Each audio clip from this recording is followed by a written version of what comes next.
What's going on, everyone? My name is Valdez Waterwalker, and today I'm going to be bringing you 5 pieces of advice that I wish I would have known when I started crafting.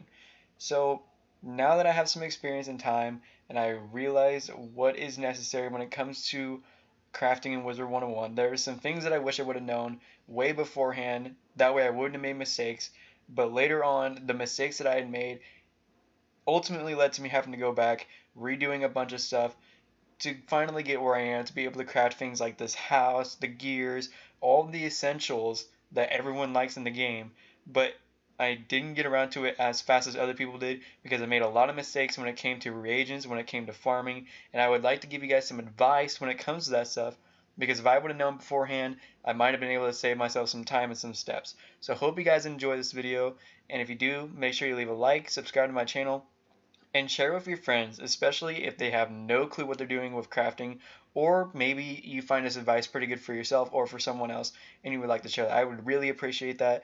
It is always good to help others in need, and that's what I hope I'm doing with this video. So I hope you guys enjoy, and I will catch you all later.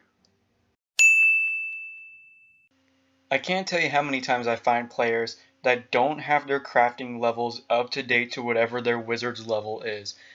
All the time I'll find people that want to craft, like for example, a spell, but in order to be able to craft a spell, you have to be a certain level.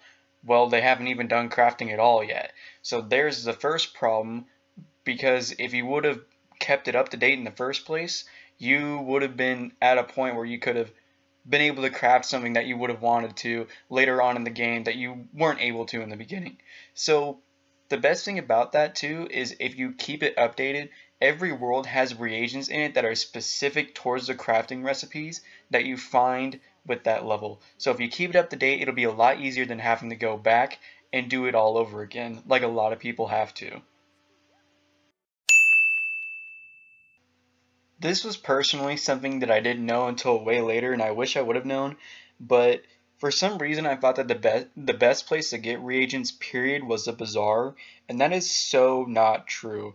In fact, there are a lot of reagents that are sold by vendors in specific worlds that have certain reagents that are easier to pick up there and cost less than they do in the bazaar. So if you're looking for a specific reagent, make sure that you look in the wiki and see if there is some possible vendor in another world that sells it for cheaper and at higher amounts of quantity. It's very possible that the reagent that you need is in current possession by one of your friends, especially max players that constantly have reagents that they never use, and they can sell them in the bazaar and you have the potential to pick them up. So, if you have a max friend or someone that picks up reagents, ask them if they have it, and they just might sell it to you. Transmutes are a pretty important part when it comes to crafting. These help you get the more rare reagents that are hard to find in the bazaar by using a certain quantity of lower valued reagents in order to craft them. So for example, blood moss, water lilies are pretty good examples of well-desired reagents that end up being rare because people pick them up all the time. So sometimes it's easier to pick up the more common reagents and use the crafting recipe from the transmute to pick those up.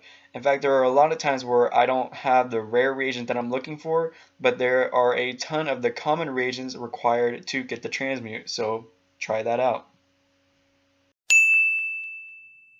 So the last piece of advice that I have is to find specific paths where you can find reagents really easy in a small area without having to do a whole lot of work. The best advice that I have for that is this cattail run that I have here, where you can go to Hyde Park in Marleybone and pick up at least like 5 pieces of cattail every time that you go into a realm. So there are a lot of guides out on the internet, especially on wikis, for you to find a path where there are a ton of reagents just waiting to be picked up. And sometimes it's a lot easier to just find a path and pick those up compared to trying to find them anywhere else. I'm gonna ask my boy if he's got any mistwood for me. Please say yes. Please tell me you have mistwood.